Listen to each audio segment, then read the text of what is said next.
નમસ્તે દર્શક મિત્રો, હેલો કૃષિ દર્શન કાર્યક્રમમાં આપનું સ્વાગત છે. ખેતી પાકોની સાથે સાથે આજે બાગાયતી પાકોની ખેતી પણ પુષ્કળ પ્રમાણમાં થઈ રહી છે અને ખેડૂત મિત્રો બાગાયતી પાકોમાં ફળઝાડના પાકોને પ્રાધાન્ય આપે છે અને એમાંય આપણે ત્યાં ફળોનો રાજા કેરી કહેવાય છે. એટલે સ્વાભાવિક છે કે આંબાનું વાવેતર વધારે થાય. સમગ્ર દેશમાં અને આપણા રાજ્યમાં પણ આંબાનું વાવેતર વધારે થાય છે અને આંબામાં સારું ઉત્પાદન લેવું હોય, સારી ગુણવત્તાવાળી કેરી પકાવવી હોય તો એની પૂરેપૂરી કાળજી લેવી જોઈએ અને આ કાળજી લેવામાં પિયત, ખાતર જેવા અનેક પરિબળો ભાગ ભજવતા હોય છે અને એ ઉપરાંત ખાસ કરીને પાક સંરક્ષણનો મુદ્દો છે એ ખેડૂત માટે અગત્યનો છે. રોગ અને જીવાત, જો રોગ અને જીવાત આંબાના પાકને જો હેરાન પરેશાન કરે તો ઉત્પાદનની સાથે સાથે કેરીની ગુણવત્તા પણ બગડે. એટલે આજે આપણે વાત કરવી છે આંબાવાડીમાં પાક સંરક્ષણની અને એ વાત કરવા માટે મારી સાથે ઉપસ્થિત છે CM ભાલિયા. ભાલિયા સાહેબ જૂનાગઢ કૃષિ યુનિવર્સિટીમાં વનસ્પતિ રોગશાસ્ત્ર વિભાગમાં મદદનીશ પ્રાધ્યાપક તરીકે ફરજ બજાવે છે. તો આપના આંબા વિશે કે એટલે આંબાવાડીયાના પાક સંરક્ષણ વિશેના જે કંઈ પણ પ્રશ્નો હોય તે અમને જરૂર જણાવો. ભાલિયા સાહેબ આપને જરૂર જવાબ આપશે અને આપણને ઉપયોગી થશે. નમસ્તે ભાલિયા સાહેબ. નમસ્કાર હર્ષદભાઈ અને ખેડૂત મિત્રો. ભાલિયા સાહેબ, આપણે કહેવત છે કે ઉતાવળે આંબા ન પાકે. જો ઉનાળામાં કેરી ખાવી હોય તો આપણે અત્યારથી જ એની કાળજી લેવી જોઈએ અને સમગ્ર વર્ષ દરમિયાન આંબાની માવજત કરવી જોઈએ. અને આ સમય દરમિયાન પણ આંબામાં જુદા જુદા રોગ આવતા હોય, જીવાત આવતી હોય તો એનું સારી રીતે નિયંત્રણ કરવું જોઈએ. અને સંકલિત નિયંત્રણ એટલે કે રાસાયણિક નિયંત્રણ ઉપરાંત પણ બીજા એવા ઘણા પગલાઓ હોઈ શકે કે જેનાથી એમ કે સારી રીતે આપણે કાળજીથી એનું નિયંત્રણ કરીએ અને સારું એવું કેરીમાં ઉત્પાદન લઈ શકીએ અને કેરીની ગુણવત્તા પણ સુધારી શકીએ. તો સૌપ્રથમ તો રોગ જીવાતની જો વાત કરીએ તો પહેલાં તો રોગની જ વાત કરીએ કે આંબાના પાકમાં કયા કયા રોગો આવે છે. આંબાના પાકમાં આપણા દેશમાં લગભગ જુદા જુદા વિસ્તારમાં 165 જેટલા રોગો નોંધાયેલા છે. આ રોગો ખાસ કરીને ફૂગ દ્વારા, જીવાણુ દ્વારા, લીલ એટલે કે આલ્ગી દ્વારા અને પરોપજીવી વનસ્પતિઓ દ્વારા થાય છે. આપણા રાજ્યમાં જો વાત કરીએ તો આંબામાં મુખ્યત્વે ભૂકી છારાનો રોગ, આંબાનો અવરવ મૃત્યુ, આંબાની વિકૃતિ, તામ્રગેરુ ઉપરાંત કાળા પટ્ટાનો રોગ, પાન ટપકાનો રોગ એવા ઘણા બધા રોગો આંબામાં જોવા મળે છે. આ ઉપરાંત આંબામાં કેરી વેળ્યા પછી સંગ્રહ દરમિયાન પણ ઘણા બધા રોગો આવે છે. એમાં ખાસ કરીને ફળનો જે કાળો સડો અને જે ફળનો ડીટનો સડો એ મુખ્યત્વે આવે છે. આ બધા રોગોને લીધે વેપારીઓને, ગ્રાહકોને અને ખેડૂતોને ખૂબ મોટું આર્થિક નુકસાન વેઠવું પડે છે. હવે ભાલિયા સાહેબ, આપણે રોગ જીવાતની વાત કરીએ અને એના નિયંત્રણની વાત કરીએ તે પહેલાં સર્વસામાન્ય એક પ્રશ્ન બધાને મૂંઝવતો હોય છે. એ છે આંબામાં જ્યારે મોર આવે છે એટલે કાં તો મોર ખરી પડે અથવા તો મોરમાંથી મગના દાણા જેવડી જે કેરી થાય એને મગીઓ કેરી કહેવાય છે.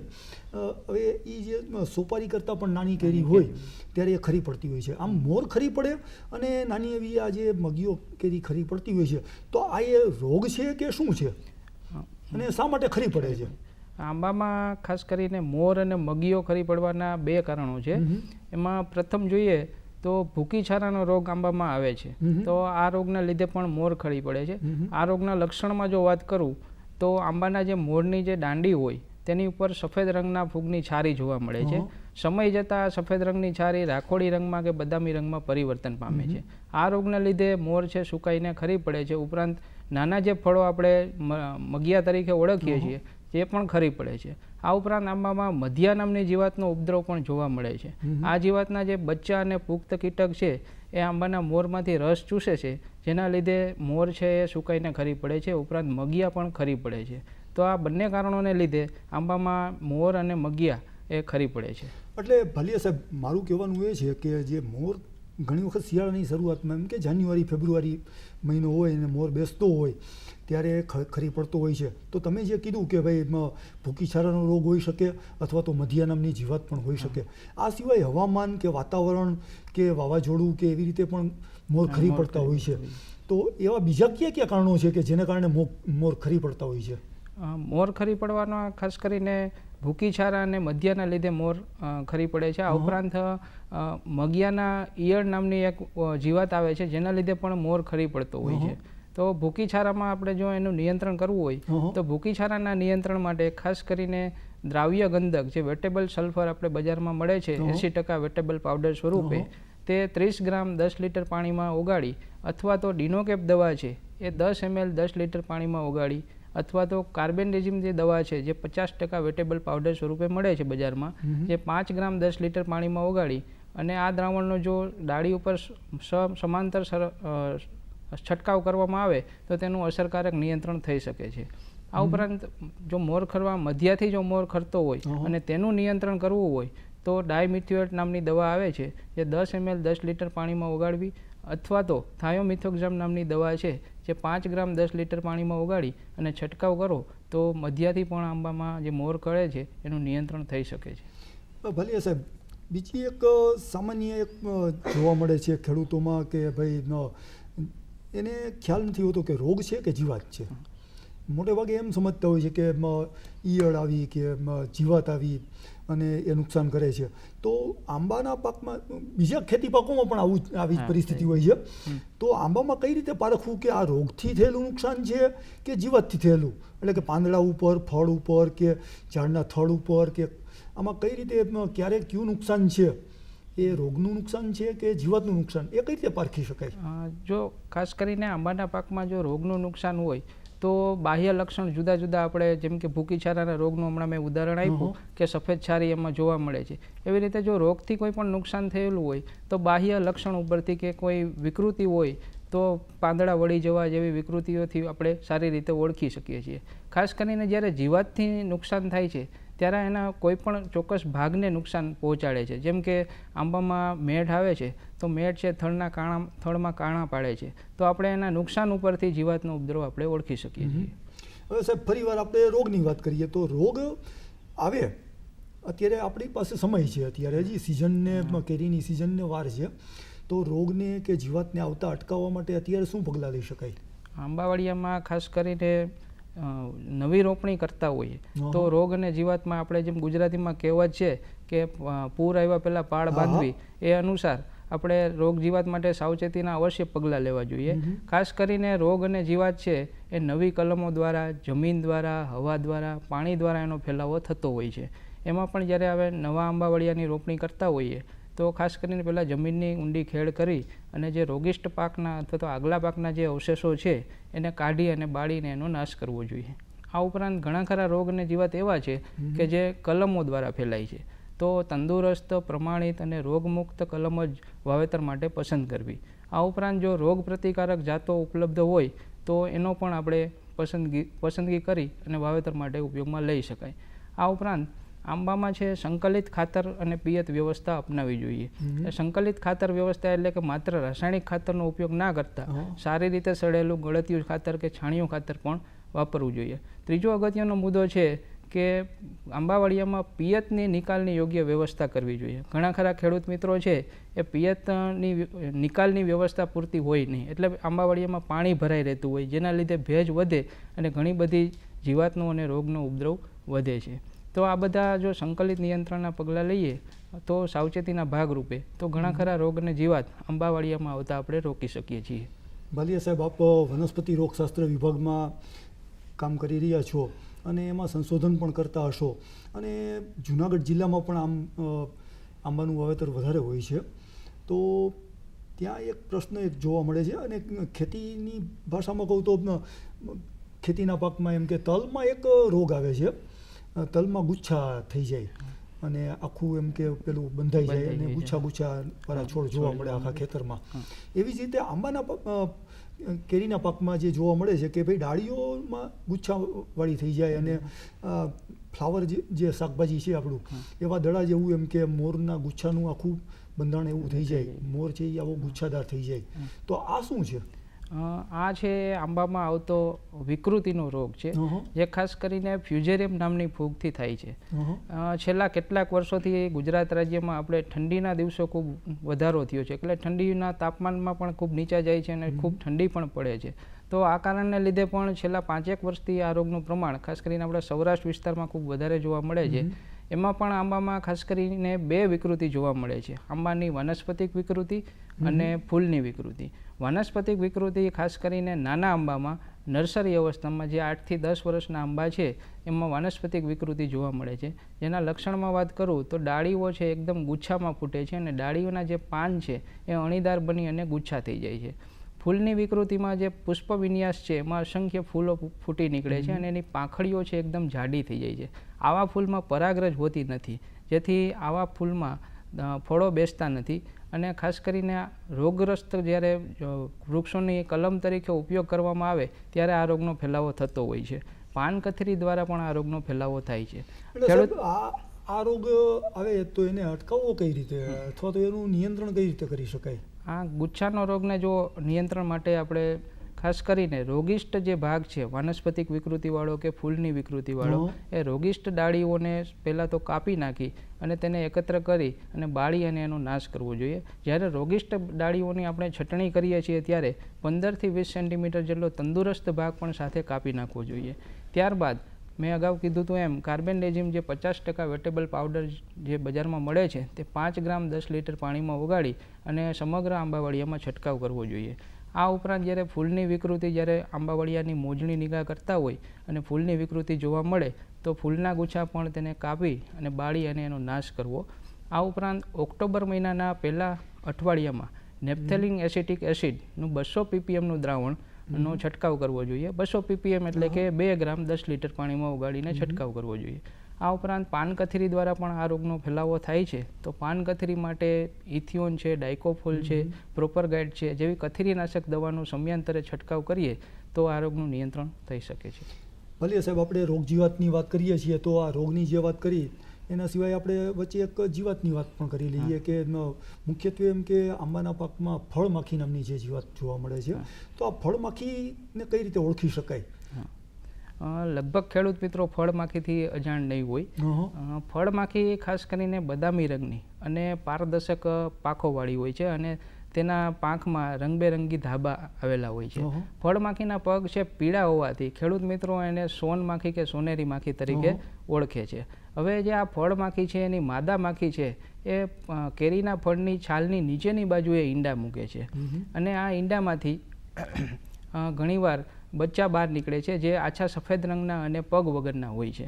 હવે જે આ જે ઈયળ છે, બચ્ચા છે એ ફળના ગર્ભની અંદર રહી અને અંદરનો ગર્ભ ખાય છે, જેના લીધે ફળમાં છે કોહવારાની શરૂઆત થાય છે અને ફળ આખું સડી જાય છે. ઘણીવાર આવા ફળ છે એ ખરી પડે છે અને જેમાંથી અણગમતી વાસ આવે છે.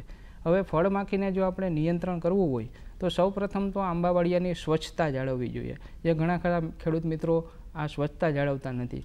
ખાસ કરીને ફળમાખીથી નુકસાન થયેલું હોય એવા ફળને વીણીને અને એને એકઠા કરી અને બાળી નાખવા જોઈએ. ઘણીવાર આ ફળ જો એમ જમીન ઉપર પડ્યા રહીએ તો એમાંથી ઈયળ બહાર નીકળી અને જમીનમાં જઈ અને કોશેટા બનાવે છે. ઉપરાંત ફળમાખીમાં જ્યારે નિયંત્રણ કરવું હોય ત્યારે આંબાવડિયામાં જે આજુબાજુની જમીન છે એને ખેડ કરવી જોઈએ, જેથી કોશેટા છે જીવાતના કોશેટા બહાર આવી જાય અને સૂર્યપ્રકાશથી અન્ય પરભક્ષી દ્વારા કે અન્ય પરજીવો દ્વારા એનું નુકસાન થાય.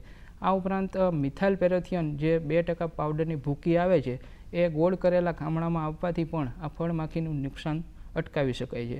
આ ઉપરાંત મિથાઇલ યુઝિનોલ નામના ફેરોમેન ટ્રેપ જે બજારમાં મળે છે તે હેક્ટરે 10 થી 12 મૂકવા જોઈએ. હવે આ મિથાઇલ યુઝિનોલ ટ્રેપમાં મિથાઇલ યુઝિનોલ નામનું દ્રવ્ય હોવાથી નર ફળમાખી છે એના તરફ આકર્ષાય છે.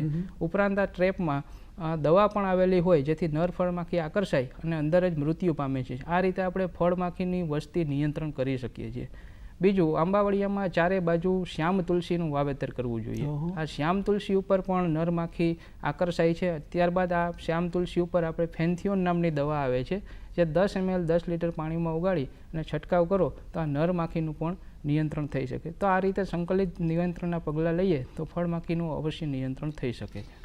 ભલે સાહેબ, તમે કીધું કે ખેડૂત ભાઈઓ સામાન્ય રીતે એમ કે ફળમાખીને ઓળખતા હોય છે, એ સાચી વાત છે તમારી કે ભાઈ ખેડૂત મિત્રો અમુક જીવાતને ઓળખતા હોય છે, એનું નિયંત્રણ પણ જાણતા હોય છે. પરંતુ આ બાગાયતી પાકો એવા છે કે ખેડૂત અને ખેડૂત ઉપરાંત જે બાગાયતમાં જે લોકો રસ લે છે કે મોટા મોટા ફાર્મ હાઉસમાં આંબાનું વાવેતર કરતા હોય, પણ અને એ સિવાય ઘર આંગણે પણ એકાદ આંબો વાવેલો હોય. તો આમાં જે એને રોગ જીવાતનું નિયંત્રણ કરવું હોય એટલે એને ખ્યાલ ન હોય કે રોગને કઈ રીતે ઓળખવો, એનું નિયંત્રણ કઈ રીતે કરવું, આમાં જીવાત કઈ આવશે, ક્યારે આવશે, એનું નિયંત્રણ કઈ રીતે કરવું. તો આ બધી જે વાત છે એમાં એક મારી જાણમાં છે કે બાંડી નામનો એક રોગ આવે છે. તો આ બાંડી નામનો રોગ શું છે, એને કઈ રીતે ઓળખવો? આંબામાં જે અવરો મૃત્યુનો રોગ આવે છે એને ખેડૂત મિત્રો એની ગામઠી ભાષામાં બાંડીનો રોગ કહે છે. આ બાંડીનો રોગ ખાસ કરીને ફૂગથી થાય છે અને જૂના જે આંબા છે, મોટી ઉંમરના જે વૃક્ષો છે એમાં બાંડીનો રોગ ખૂબ મોટા પ્રમાણમાં જોવા મળે છે. આ રોગમાં જો લક્ષણની વાત કરું તો સૌપ્રથમ જે આંબાની ટોચની ડાળીઓ છે એ ઉપરથી નીચેની બાજુએ સુકાય છે. આવી ડાળીઓની છાલ પણ નીચેની બાજુએથી કાળી પડે છે. ઘણી વખત આવી ડાળીઓ છે ફાટી જાય છે અને અંદરથી ગુંદર જેવો પ્રવાહી નીકળે છે જે બહારની બાજુએ જામી જાય છે. એટલે ડાળી ઉપર આપણે ઘણીવાર ગુંદ પણ જામેલો જોવા મળે છે. ઘણી વખત આ ડાળીઓ સંકોચાઈ જાય છે અને પાંદ પણ એના ખરી જાય છે અને સમગ્ર આંબો આખો સુકાઈ જાય છે. ઘણીવાર નર્સરી અવસ્થામાં એટલે કે 1 થી 2 વર્ષના આંબા હોય તો એમાં પણ આ રોગ જોવા મળે છે. તો આ બાંડીનો રોગ છે, અવરો મૃત્યુનો રોગ છે અને ખેડૂત મિત્રોએ જો એનું નિયંત્રણ કરવું હોય તો અસરકારક નિયંત્રણ માટે રોગિષ્ટ જે ડાળીઓ છે એને કાપી અને એકત્ર કરી અને બાળી નાખવી જોઈએ. ત્યારબાદ કાર્બેન્ડેઝિમ જે દવા છે 50% વેટેબલ પાવડર સ્વરૂપે મળે છે, જે 5 ગ્રામ 10 લીટર પાણીમાં ઉગાડી અથવા તો કોપર ઓક્ઝીક્લોરાઇડ દવા જે 50% વેટેબલ પાવડર સ્વરૂપે મળે છે તે 40 ગ્રામ 10 લીટર પાણીમાં ઉગાડી અને છંટકાવ કરવો જોઈએ. ઉપરાંત અગાઉ કીધું તો એમ આંબાવાડિયામાં સંકલિત ખાતર અને પિયત વ્યવસ્થા અપનાવવી જોઈએ અને જરૂર મુજબની આંબામાં છટણી કરવી જોઈએ, જેથી સૂર્યપ્રકાશ અને હવા ઉજાસ જો આંબાવાડિયામાં પૂરતો પ્રવેશી શકે તો પણ આ બાંડીના રોગને આપણે નિવારી શકીએ છીએ. સરસ વાત છે ભલિયા સાહેબ. વચ્ચે આપણે બીજી એક જીવાતની પણ વાત લઈ લઈએ ફરીવાર. મેઢ નામની એક જીવાત આવે છે કે જે ઢાલ આકારનું હોય છે આ કીટક. એ લગભગ મને એમ છે ખેડૂત મિત્રો ઓળખતા જોઈએ, પણ એના વિશે થોડીક માહિતી આપો અને એનું નિયંત્રણ કઈ રીતે કરવું આ મેઢ નામની જીવાતનું. આંબામાં જે મેઢ નામની જીવાત આવે છે એ ખાસ કરીને બદામી રંગનું અને તેના શરીર કરતાં મોટી શૃંગિકાવાળું અને ઢાલ પક્ષી કીટક છે. એટલે ખેડૂત મિત્રો એને શૃંગિકા ઉપરથી સરળતાથી ઓળખી શકે છે. આ જીવાતની જે ઈયળ છે એને ગ્રબ તરીકે કે મેઢ તરીકે ઓળખાય છે. આ જીવાત છે ખાસ કરીને થડના ભાગમાં રહીને કે ડાળીના વચ્ચેના ભાગમાં રહી અને નુકસાન કરતી હોય છે, અને કારણ કે ડાળીઓને વચ્ચેના ભાગમાં રહીને કોરી ખાય છે. ઘણી વખત આવા આંબાની નુકસાનવાળી ડાળીઓ છે એમાં કાણા જોવા મળે છે અને કાણા વાટે આ જીવાતનો હગાર અને જે છોલી ખાધેલું જે લાકડું છે એ બહાર નીકળતું જોવા મળે છે. આ જીવાતને લીધે જે ડાળીઓ છે એ સુકાઈ જાય છે અને ઘણી વખત આખા આંબા પણ સુકાઈ જાય છે. હવે જો આ આંબાના મેટનું નિયંત્રણ કરવું હોય તો સૌપ્રથમ જે રોગિષ્ટ ડાળીઓ છે એને કાપી અને એને બાળી અને એનો નાશ કરવો જોઈએ. આ ઉપરાંત જો વધારે પડતો ઉપદ્રવ હોય તો આંબાના થડમાં જે લોખંડનો લાંબો તાર લઈ અને તે અંદર ભરાવી અને અંદર જે કંઈ ઈયળો રહેલી હોય એને મારી અને એનો નાશ કરવો જોઈએ. રાસાયણિક નિયંત્રણની વાત કરું તો એલ્યુમિનિયમ ફોસ્ફાઇડની જે ટીકડીઓ આવે છે એ ટીકડીઓ આંબાના જ્યાં કાણામાં ભરાવી અને તેને કાણું છે એ ભીની માટીથી બૂરી દેવું જોઈએ. આ ઉપરાંત મોનોક્રોટોફોસ 5 ml અને ડાયક્લોરોવોસ 5 ml 1 લીટર પાણીમાં ભેળવી અને મોટા ઇન્જેક્શનની મદદથી આ દ્રાવણ છે એ કાણા માટે દાખલ કરી અને ત્યારબાદ કાણું છે એ ભીની માટીથી બંધ કરી દઈએ તો અંદર રહેલી ઈયળ નાશ પામે છે અને આંબાના મેઢ નામની જીવાતનો પણ આપણે નિયંત્રણ કરી શકીએ છીએ. ભલે સાહેબ, તમે જે કીધું કે ડાળીઓ સુકાઈ જાય છે આંબાની, એ સિવાય બીજો પણ એક પ્રશ્ન એમાં ઉદ્ભવે છે કે ડાળીઓ ઉપર ઘણીવાર કાળા રંગના એમ કે પટ્ટા જોવા મળે છે. તો આ વસ્તુ શું છે કે પટ્ટા કાળા ફૂગથી થાય છે કે કઈ રીતે થાય છે અને કેવી રીતે અટકાવી શકાય? આંબામાં આ શ્યામ પ્રકારનો કે કાળી ડાળીનો રોગ છે જે ફૂગથી થાય છે. ખાસ કરીને જે આંબાવડિયા છે એ નદી કાંઠાના નીચાણવાળા વિસ્તારમાં છે અને બહુ ઘનિષ્ઠ પદ્ધતિથી વાવેતર કરેલું હોય, એકદમ નજીકના અંતરે, જેમાં સૂર્યપ્રકાશ કે હવાની અવરજવર થઈ શકતી ના હોય, એવા આંબાવડિયામાં આ રોગ ખૂબ મોટા પ્રમાણમાં જોવા મળે છે. આ રોગના લક્ષણની વાત કરું તો ડાળીઓ ઉપર સફેદ ફૂગનું આવરણ સૌપ્રથમ જોવા મળે છે, જે ધીમે ધીમે કાળા રંગમાં પરિવર્તન પામે છે. આથી ડાળીઓ ઉપર કાળા રંગના પટ્ટા તમને જોવા મળે છે. ખાસ કરીને 2 ડાળીઓનું જ્યાં જોડાણ થયેલું હોય ત્યાં આ પટ્ટા ખૂબ મોટા પ્રમાણમાં જોવા મળે છે.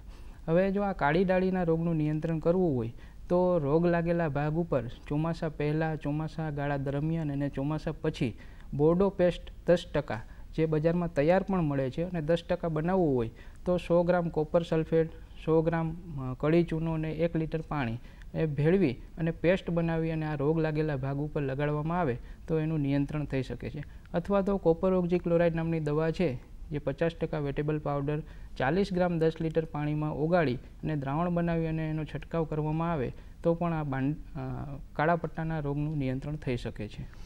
ભલે સાહેબ, રોગ સામાન્ય રીતે એમ કે ફૂગથી થતા હોય છે એવી તમે શરૂઆતમાં વાત કરી, અને વાયરસથી પણ થતા હોય છે, એવા જુદા જુદા કારણો હોય છે, બેક્ટેરિયા અને આ તે બધા.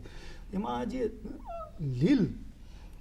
લીલથી પણ રોગ થાય છે એવું જાણવા મળે છે કે આ જે કારણો છે, જીવાણુ ને, વિષાણુ ને, ફૂગ ને, તો આ સિવાય એમ કે લીલથી કઈ રીતે રોગ થાય છે?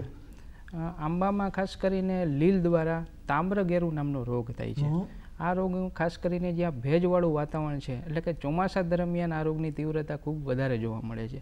આ આંબાવાડિયામાં જ્યારે આ રોગ લાગે ત્યારે આંબાના પાંદ ઉપર સૌપ્રથમ પાણી પોચા રંગના ટપકા પડે છે, જે સમય જતાં બદામી રંગ કે નારંગી રંગમાં પરિવર્તન પામે છે.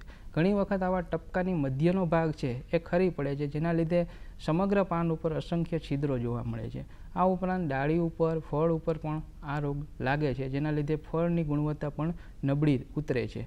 હવે ખેડૂત મિત્રોએ જો આ રોગનું નિયંત્રણ કરવું હોય તો મેન્કોજેબ દવા છે 75% વેટેબલ પાવડર, જે 26 ગ્રામ 10 લીટર પાણીમાં ઓગાળવી, અથવા તો કાર્બેન્ડેઝિમ દવા જે 50% વેટેબલ પાવડર 10 ગ્રામ 10 લીટર પાણીમાં ઓગાળી, અથવા તો કોપર ઓક્ઝી ક્લોરાઇડ જે 50% વેટેબલ પાવડર 40 ગ્રામ 10 લીટર પાણીમાં ઓગાળી, આ પૈકી કોઈ પણ એક દવાનો જો સમયસર છંટકાવ કરવામાં આવે તો આ તામ્રગેરુ નામના રોગનું નિયંત્રણ થઈ શકે છે.